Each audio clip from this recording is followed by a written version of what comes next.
ఆ నుంచి వచ్చినటువంటి ఆ లోహపు గుణాలు మన శరీరం మీద ప్రవేశిస్తాయో, ఆ లోహం మన శరీరంలో ఏ శరీరంలో ఆ లోహ భాగం తగ్గిందో దాన్ని ప్రజ్వలింప చేస్తూ మనకి ఒక శక్తిని లోపల మనకి ప్రభావితం జరిగేటువంటివన్నీ కూడా ఒక పూర్వం నేను చెప్పేవాడిని అందరినీ, ఆభరణాలు బాగా ధరించి తిరగండి, ఆభరణాలు బాగా ధరించి తిరగండి.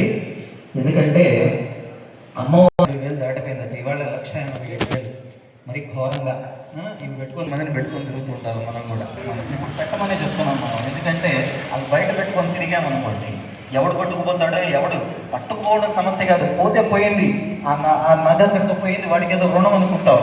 వాడు లాగే విధానంతో ఇంతింతలా సరులు మనం పెట్టుకోవడం వల్ల మెడలు, ఈ పెద్దవాళ్ళు చెప్పారు ఇవన్నీ కూడా పెడితే అమ్మవారు అనుగ్రహిస్తారు. ఎందుకన అలాగే కాలికి తీవ్రమైనటువంటి ఒత్తిడి ఏర్పడుతుందట. ఆ ఒత్తిడిని వివాహం తర్వాత, పిల్లలు పుట్టిన తర్వాత మరి కాలి మెట్టలు ధరించడం వల్ల లోపల మనకున్నటువంటి వల్ల మనిషి ఆకర్షించబడుతూ మంచిగా ఆరోగ్యవంతులవుతారంట.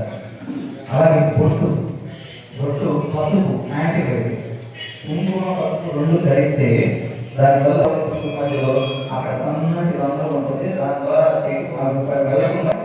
పెడదాం కానీ బొట్టు మాత్రమే పెట్టాం. కానీ పాత వాడు ఉండేవాడు కాదండి. ఒక పద్ధతి ఉండేది, మైనం తీసుకొచ్చి మైనం చక్కగా పెట్టుకుని దాని మీద కుంకుమ పెట్టారు. అది బాగా